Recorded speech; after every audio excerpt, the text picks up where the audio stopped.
Hi folks, Mr. Comer here again. First, I'd like to apologize. Usually when we do our electricity unit, we do labs in the classroom with some wiring, some small batteries, and some light bulbs. The rules behind the behavior of electricity in circuits, they can be difficult to grasp, and having hands-on activities in which you actually get to build your own circuits, like Dr. Samara did with her battery and her light bulbs, they can really help. Instead, what we're going to do is a PhET lab next week, which will simulate the functions of a circuit so that you still get to play around with these rules and experiment with them. You probably remember the PhET project from the computer experiments we ran earlier in the year. We did the cannonball simulation with kinematics, the box pushing simulation for dynamics. We'll be doing something like that next week. For the end of this week, though, we have some more questions on positive physics. So I'd like to highlight the most important parts of the Crash Course Physics video you just saw. And I'd like to do a couple of example problems with you that you'll see on positive physics. So let's get into it. I'm going to demonstrate the basic parts of a circuit and the symbols that we use to draw them. So let's start with the most important piece, where we get our power from. Now, for a wall socket, this is just where you plug it into the wall. But for most of our experiments, we're going to be using a battery. And so you can see here's one here. Okay? How do we draw a battery in our circuit diagrams? Like so. We draw them with a longer line here, a shorter line just under it, and then we have the wires coming out. There's a simple battery. Positive end is the longer end. That's from where the current is going to come from. And then it will go through the circuit. Remember, a circuit needs to be closed. It's got to be flowing. It starts in one location and must return to that location. So we're going to start here and then flow around the circuit that I'm going to be drawing to return to the end. That's why a battery has a positive and a negative end. From the positive end flows our current, and then at some point it will return to the back end of the battery, flowing constantly. Okay? Next, I'll show you a wire. It's pretty simple. A wire is just straight lines. So this, for instance, is a wire coming out of our battery and turning right. Nice. What about resistors? Well, resistors we draw like this. A little bit of a sketchy bit of up and down action, and then out again the other way. Okay? Now, resistors have many important parts inside of a circuit. Sometimes pieces of the circuit might be very delicate. To give you an example, light-emitting diodes, also known as LEDs, typically need fairly small amounts of voltage. If they get too much voltage, they'll often break. Just too much electricity flowing through them, bzz, out they go. Okay?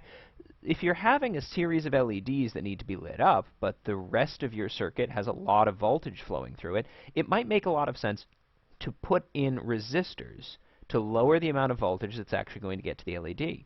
There's also some instances, though, where the resistor is itself the part of the circuit that we need to function in some way. To give you an example of this, early light bulbs, known as incandescent bulbs, we rarely use those these days. They're being rapidly phased out, but you can still find them in a Home Depot or something like that. These incandescent bulbs relied on this aspect of resistance. Inside of these light bulbs were pieces of wire that would coil around and around and around and around. If you have a couple of incandescents at your house, you can go ahead and see this for yourself. The electricity will come in one end of the incandescent bulb and then meet this tremendous resistance inside there, right? Now, when electricity comes into resistance, what tends to happen is that it releases this energy as heat. Resistors can get very hot. I have burned myself multiple times on resistors when working with circuits. In a light bulb, it's the point for them to get hot, because as the electricity forces its way through this crisscrossing, highly resistant material, heats up and lights up. This is actually one of the reasons why we've been phasing out of incandescent bulbs. They're tremendously wasteful. Most of them waste a lot more of their energy on heat than they do light. And it doesn't really matter if a light bulb heats up, unless you're using that light bulb for something like an easy bake oven or a wax melter. For any other light bulb, you don't really want it to get hot. You just need light. That's why we've mainly switched over to LED bulbs and similar types that primarily send their energy into light and not heat. A lot of these will get very little heat at all, even after being used for many hours. So anyways, that's what an incandescent bulb does. High amount of resistance, light and heat comes out. Don't burn yourself on them. There's our resistor there. Now, speaking of light bulbs, what do those look like on a chart? Well, let me draw one right here. Here is a lamp or light bulb, a circle with an X through it. Very simple. And here is a light bulb, as I had earlier, that you can see. Okay? Now, one of the things that I want to point out on the light bulb is that light bulbs fundamentally have this flow in mind, right? Electricity can't just go in. It has to come out as well. Remember, circuit, flowing around and around. So in a light bulb, for instance, we have a little bit of metal on the bottom, separated with some non-conductive plastic material, and then metal on the outside. What's happening there? Well, electricity is going in through part of the metal, we'll say the outside right here, into the light bulb, through the light-emitting aspects of it, and then back out the bottom, flowing back around and completing the circuit. Okay? Remember, keep that in mind. Electricity must flow from its original point back again. Have you ever wondered why light sockets have two prongs coming out of them? Three, if you're in a house that has updated codes. Well, that's because one prong carries the electricity out to the device that you need powered. The other prong brings that electricity back into the wall so that there's a completed flow. The third prong that you probably see on most of your more safe light sockets is the grounding wire. It's a wire that's designed to protect you in the case of a short circuit. Short circuits are things that happen when circuits connect in ways that they're not supposed to, literally shorting. They should have gone a long way around. They short the circuit, right? Short-circuiting can do things like heat up the battery to a large amount, damage the electrical components, but it can also be very dangerous because sometimes the reason why a short circuit has been created is because you have introduced yourself to the electrical circuit in somehow. And in doing so, you have made yourself the short circuit. You have created a shorter path by which the electricity can return to an origin point by traveling through you. That's not good. Electricity flowing through us is a bad scene. I have myself accidentally made myself a short circuit before when working on projects, and it's not fun to be hit with 120, 220, 400 volts of electricity. I don't want to talk about it. Anyways, let's talk about a few other aspects of a circuit.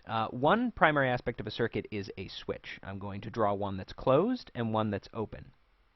Here is a closed circuit right here. Now I'm going to bring this back around here and show you an open switch, excuse me. This is an open switch and this is a closed switch. Now, despite what you might think, perhaps you'd think open means that it's flowing. It doesn't. Closed switches mean that electricity can flow through them, that is essentially on, and open switches are electricity that cannot flow through, that's off. To give you an example, here is my delightful little camping light bulb. When I click the button in, it allows a completed circuit to begin flowing through the light bulb. There's batteries in the bottom that are connected to light-emitting diodes up here. When I press that button in, it closes the circuit. There is now a straight circuit for the electricity to flow through. When I click the switch out again, it breaks that circuit. There's now an open spot. Electricity can't flow. It's off. Okay, so here's a switch that's on, electricity can flow through it, and here's a switch that's off, electricity cannot flow through it, it's broken. Last couple ones I wanted to show you were just what you might see. I'm going to close off this circuit now back to the beginning. What you might see when you start working with, well, how do I know what the voltage is? How do I know what the current is? Well, we have devices that allow us to do this. If we were working in the classroom right now, I'd show you what a multimeter is and tell you about how it can be used to measure the amount of voltage or measure the amount of current. What we're going to see inside of our laboratory inside of PhET is instead dedicated ammeters and voltmeters. Okay? So if you're using a voltmeter to measure voltage, it will look like this, a V inside of a circle. And if you're using an ammeter to measure current, amps, you'll see an A inside of a circle. Okay? So these two things are devices that will appear inside of our circuits when we're trying to test them to see how much voltage is flowing through them. And these are the many different aspects of a circuit that is designed. Okay?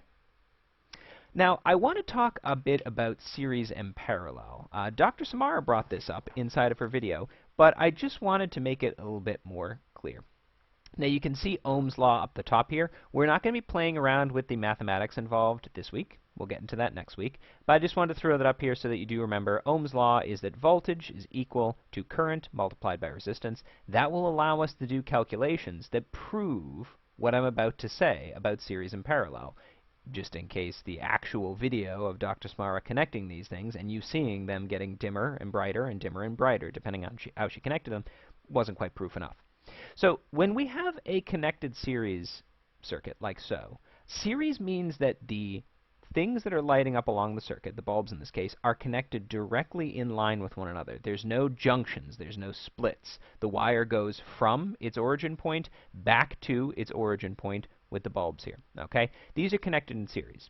When you have resistors and lamps connected in series, what you're going to find is that the current is the same, and that the voltage is going to change, step down. That's because the voltage has to be supplied to both of these. So if this was a 12-volt battery, there was only one lamp here, I'm going to cover up the other one, then all 12 volts would go into that lamp. We'd see that lamp be fairly bright.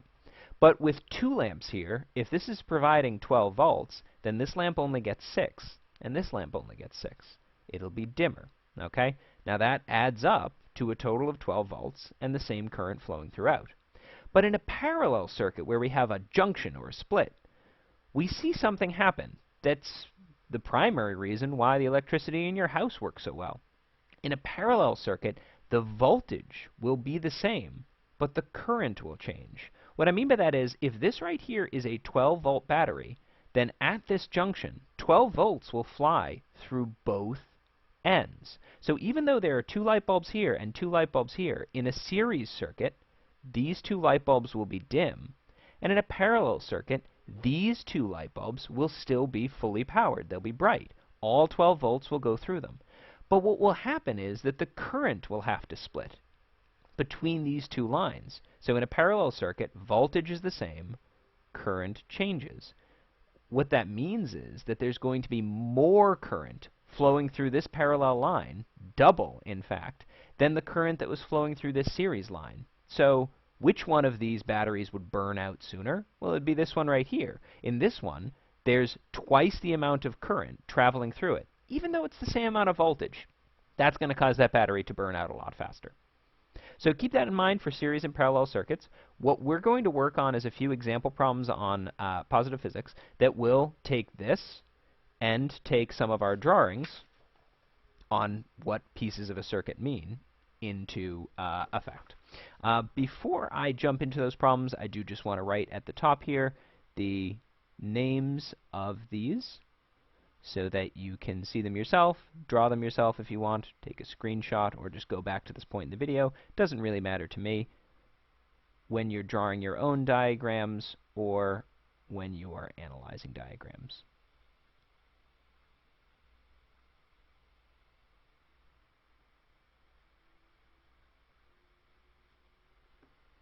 Great. Oh, and let me do in voltmeter and ammeter.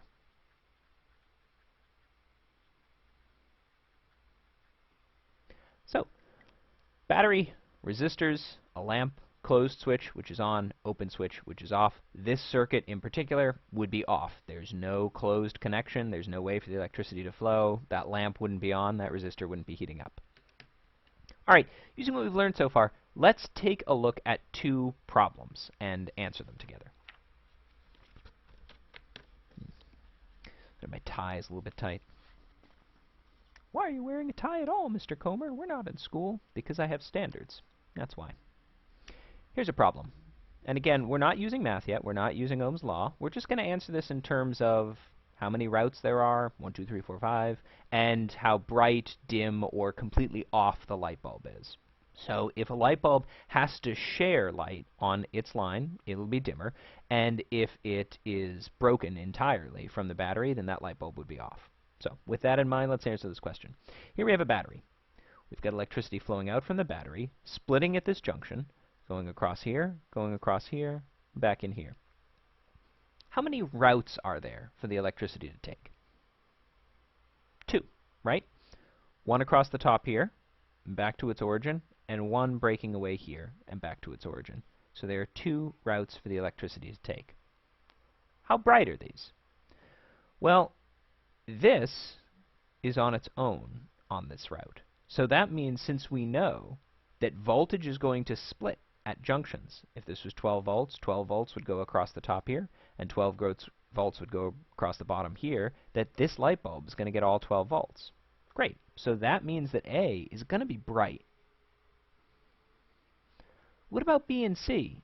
Well, they're in series. And remember, voltage steps down across a series. So while A is getting all 12 volts, B and C are going to get 6 volts each. Well, that means that they're going to be dimmer compared to A.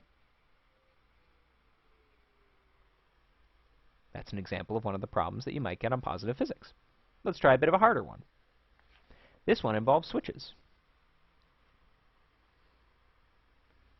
Okay, here's our battery. We've got a few closed switches and a few light bulbs. However, and this is the really important part, we've got an open switch. If this switch was closed, this problem would be pretty complicated. Electricity could flow out around the outside. It could also flow in through here and in through here. That would be 3 routes. But with this switch broken, that means there's only one route for the electricity to take. How many routes? Just the one. B, C, and D are not connected to the electrical source. There is no way for electricity to flow through here and then return to the origin source. So that means B, C, and D are all going to be off. None of them are lit up. So if this is a 12-volt battery, A is all by its lonesome on its route, and there's no other lights connected to that route as well. So that means that A is getting all 12 volts. A is going to be quite bright. There's the answer to that problem. And again, this is why the electricity in our house works so well. When you turn on your toaster, and the lights in your kitchen, and your electric oven, and your Star Wars waffle maker that your students got for you last year, one of my most thoughtful presents, does it make any of them go dimmer? Does it make any of them work less? No, because they're connected in parallel to one another, not in series. This is the same reason why old Christmas lights, if you have any in your house that don't have this little protector built into them, tend to not work when one of the bulbs burns out. How can that be? One bulb burns out and the rest of them don't work? Well, because that one bulb burning out has now broken the connection to the other ones, so that that entire strand would be broken. I remember many, many, many long nights in my youth desperately trying to figure out which single bulb on a strand was broken so that we could replace it. Christmas lights were more expensive back then. Now, with LEDs and parallel circuits, this isn't as much of a problem. And Christmas lights actually are much less likely to burn you now than they used to be. Anyways. All right, folks, what I'd now like you to do is the assignment on positive physics. If you are not on the correct unit, remember, you can click Unit, Speed, and there's a drop-down list. Select Unit 19, and then Circuit Analysis. That's the unit that we're currently working on. The assignment that you have is to do light bulbs number 1. That's all. There's no math involved. It's just like the problems that I just showed you to do. It's conceptually thinking through these circuits using the rules that we've been given. If you're stuck, try watching the videos again. Try watching the video that's available on Positive Physics that walks you through a few of the problems. And if you're really stuck, remember, you can either set up a Zoom appointment with me, or if you're shy, you could just send me a screenshot of the problem that you're working on, and I'm more than happy to contact you on email or Google Classroom and try and walk you through how to do the problem. So from me and Maritus Robinsoni, one of my favorite jumping spiders right here, remember, be safe, be well, and wear your masks when you go outside. It's for everybody's safety. We had an incident a while back in my Animal Crossing town. Wear your masks.